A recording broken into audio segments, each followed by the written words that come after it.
Лето – это пора, если не отпусков, то отдыха, пусть урывками после работы, выходные. Ленчане спешат к водоему позагорать, покупаться и полюбоваться местными пейзажами. Уж чего-чего, а этого богатства у якутян не отнять.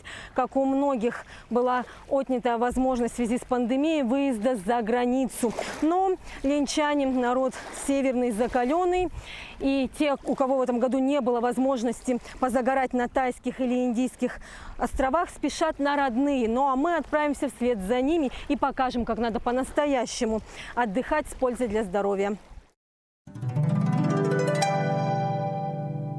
Песчаный пляж в районе Первого острова – одно из излюбленных мест отдыха ленчан, находящееся вблизи города. Здесь движение практически круглосуточно. Те, у кого нет машин, переходят речку Мухтуйку, разделяющую пляж от города, вброд. Северян не страшит ни леденящая кровь вода, ни змеи, которых частенько обнаруживают у берега. А уж на пауков вообще никто не обращает внимания. В этом году сильная задымленность от пожаров со второй половины лета регулярно прятала солнышко от ленчан. Но на пляже людей не уменьшалось. Ленчане – народ изобретательный, и это, видимо, у нас в крови. Ведь осваивая северные территории много веков назад, человеку приходилось придумывать различные приспособления, чтобы облегчить свой быт. Современный Homo sapiens не отстает от своих предков. Так, в прошлом году на техническом небосводе Ленска появилось новое имя Юрия Ильина. Он сконструировал аэролодку, которой нет аналогов. По ней можно не только бороздить просторы нашей матушки Лены, но и пробираться по мелководью, а зимой сквозь снежные торосы.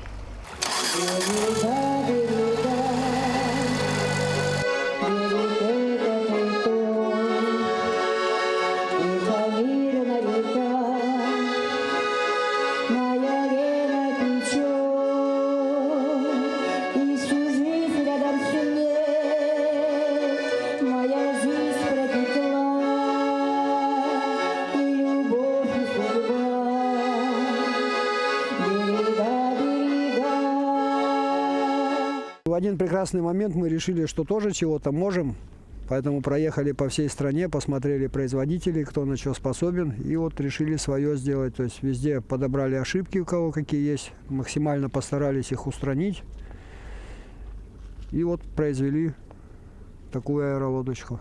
Индигирка назвали, опять же, чтобы больше популяризировать Якутию в области туризма, еще чего-то, чтобы народ начал интересоваться, что такое индигирка. Индигирка – это у нас в Якутии река такая, очень большая, могучая речка. Преимущество данной аэролодки, во-первых, легкость, то есть вся конструкция вместе с мотором, снаряженная масса 550 килограмм весит.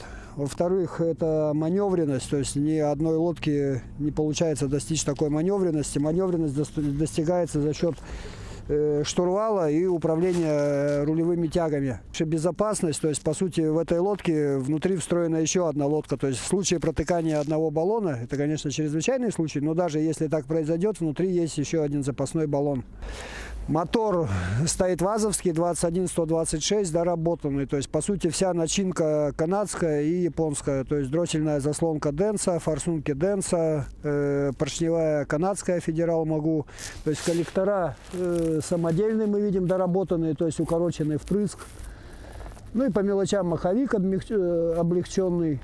Эта лодка уже прошла испытание расстоянием до Якутска и обратно. Путь вышел 21 час по течению и 23 против.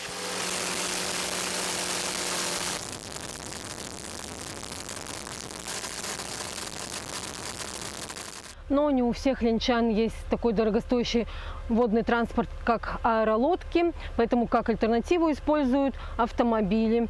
Еще одним излюбленным местом, помимо пригорода Ленска, у жителей является река Нюя в 25 километрах от города, в районе поселка Северная Нюя. Здесь вода намного теплее, чем в Лени, и располагается база отдыха Жарки. Кто-то останавливается на ней, но большинство любят отдыхать дикарями.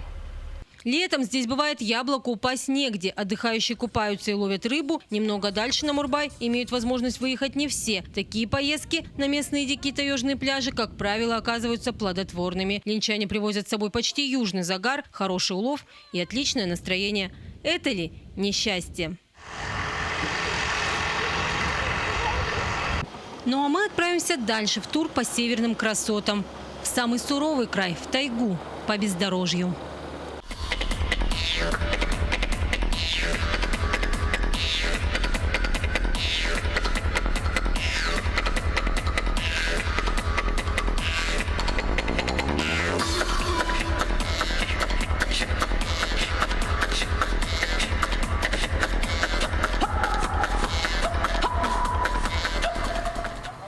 Так далеко заберется не каждый. Угодье нашего знакомого находится в 180 километрах от Ленска. Туда мы и отправились, продираясь сквозь непроходимую таежную глушь. Чтобы попасть сюда, надо специальный автотранспорт. Или танкетку, или сайгак.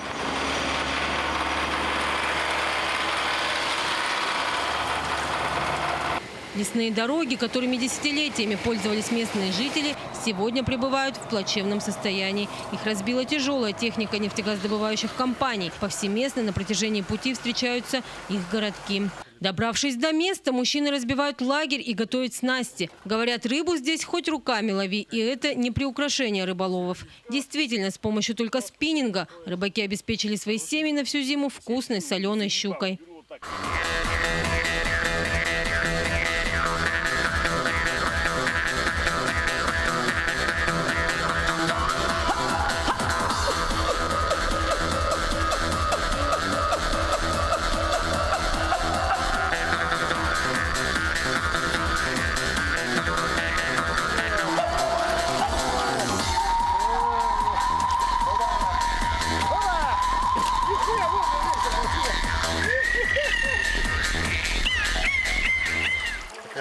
Вот так умеют отдыхать ленчане, поэтому им не страшны ни пандемия с ее ограничительными мерами, ни какие-то санкции. Это такой выплеск адреналина, столько драйва, что любой иностранец позавидует нашим путешественникам.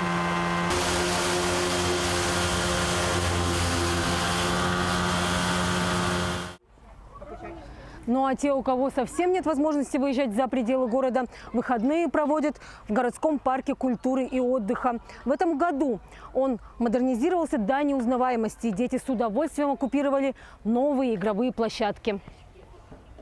У юных поклонников Спайдермена в Ленске появилась тренировочная паутина. Спортивную площадку с многочисленными лазами установили в городском парке культуры и отдыха. И это единственный подобный объект в городе. Спортивная зона расположена в тени, в окружении лавочек, где может отдохнуть старшее поколение, присматривающее за своими чадами. Как только появились первые объекты, детвора уже опробовала их на прочность. Теперь это стало излюбленным местом отдыха и взрослых ребят, и малышей. Можно в парке и подкрепиться в новом кафе у Лукоморья. Оно появилось буквально в конце июля в мультифункциональном центре. Здесь же детки играют на другой площадке, все в том же едином деревянном стиле. Пришли посмотреть, что здесь открылось. Ну, здорово. Очень много людей. Детям очень нравится. Ой, это очень хорошо. Для жителей, для детей. Да. Ну, вот отдохнули от души сегодня. Вот пришли на детей смотреть, как они играют, что там. С вышки прыгать, все сделать. Так хорошо нам на душе. Конечно, видим преобразование. В парке часто бываем, с детьми гуляем. В кафе надо ступеньки сделать только в новом. А так все отлично, все нравится. И меню побольше. Да, меню побольше. С детьми приходишь, сами знаете, всегда голодные. Но...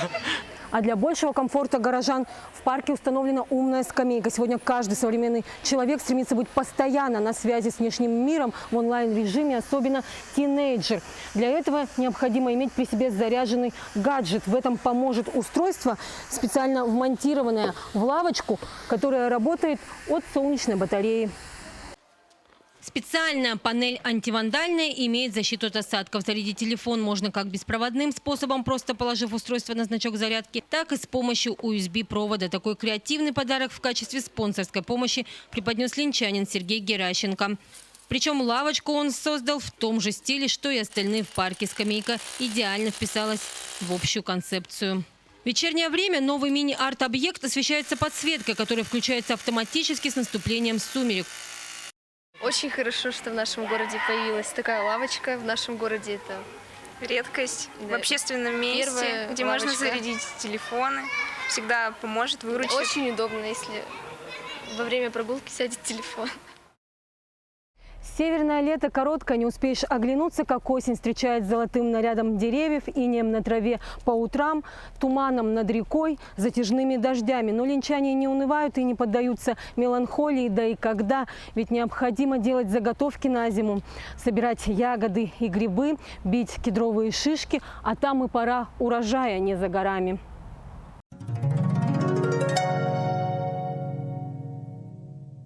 А сейчас мы отправимся в лес за орехами. Это любимое лакомство не только для якутян, но и для гостей из других регионов. Говорят, этот год не урожайный на кедровые шишки, но мы проверим. Итак, вперед в орешник. Хоть и немного, но набрали мы и этих даров леса. Вкусный кедровый орешек хорошо добавлять в разные блюда, да и просто полакомиться им, устроившись долгие зимние вечера у камина с чашечкой чая, будет приятно.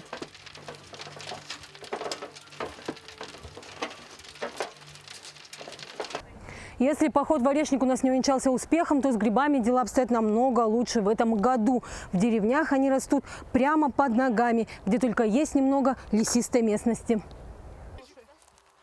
Заядлые грибники только и успевают при каждой удобной возможности выходить на тихую охоту и на перегонки, соревноваться в соцсетях, в фото и видеоотчетах, кто больше набрал грибов. В инстаграм районной газеты «Ленский вестник» даже появилась специальная рубрика, для которой подписчики из разных населений высылают свои фотографии. Герои нашего сюжета тоже отправились на грибную разведку. Иди сюда. Вон, смотри. Какой красивый. Ой. Здесь не червивый. Как ты думаешь? Не знаю. Ой, хороший, хороший. Какой большой? Ага. Самое излюбленное место для ленских грибников – Нюйская трасса. Вдоль нее всегда можно собрать и грузди, и рыжики, и белые грибы. Ежегодно всей семьей мы ездим осенью за грибами. Мы очень любим собирать грибы. Это очень увлекательное дело и полезное. Вот в этом году очень большой урожай белых грибов. И, наверное, только ленивый не набрал. Ленивый житель не набрал белых грибов. Да, Надя? Мы их с удовольствием собирали и достаточно собирали, приготовили. И замариновали, и сушили. Наши грибники провели время с пользой. Они не только набрали полное ведро рыжиков, но и насладились красотой предосеннего леса. После городской суеты и шумного рабочего дня это полезно для здоровья. Тишина тайги, запах увядающих листьев, протяжное пение птиц, закатные лучи уходящего солнца. Немного релакса на природе, ну а дальше вперед на картошку. В этом году урожай картофеля немного хуже, чем в прошлом. Причиной тому неблагоприятные погодные условия. Половина лета стояла засушливым и жарким, половина задымленным из-за пожаров. Ни солнце, ни дождь не могли пробиться сквозь клубы дыма. С этого огорода обычно выходит по 15 кулей картофеля. Будем надеяться, что и в этом году урожай будет не меньше. Немного лучше урожай на частных плантациях, где хозяева в течение лета поливали картофель. Он вырос отборным. Анатолий Иванович Голяпин – опытный овощевод. В этом году для упрощения процесса уборки картофеля он придумал лайфхак. Да чтобы вилы не поднимать, так как они тяжелые. Раз, и больше усилий. Картофельные поля в селах почти бескрайние, особенно у фермеров. Недаром Ленский район входит в десятку основных заготовителей сельхозпродукции по республике. Поэтому на крестьянско-фермерских хозяйствах лежит весомая ответственность – вырастить как можно больше картофеля, капусты, свеклы и моркови.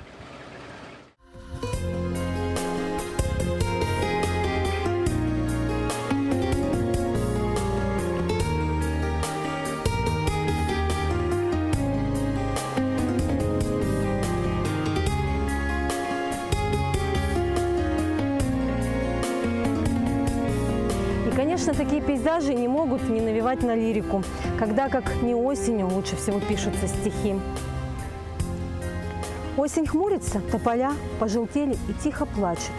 Надевает опять земля желто-красный убор. Маячит в небе пасмурным туч копна. Серый дождик, чуть слышной дробью, зарядил до утра. Темна та дорога, где кони бродят. Тихо плачет, стучась в окно, забияка повеса дождик. Пусто, холодно и темно, сыро, глухо на бездорожье. Птицы стаи летят на юг, пашни пусто глядят раздеты. Огляну эту жизнь вокруг и за птицами вслед уеду. Горят рябиновые кисти, и стынет синяя вода. С берез летят шальные листья, маня с собой в никуда. Желтеет лес на темных сопках, дождь льет безудержно 3 дня. Уйду затерянной тропкой, и не отыщете меня.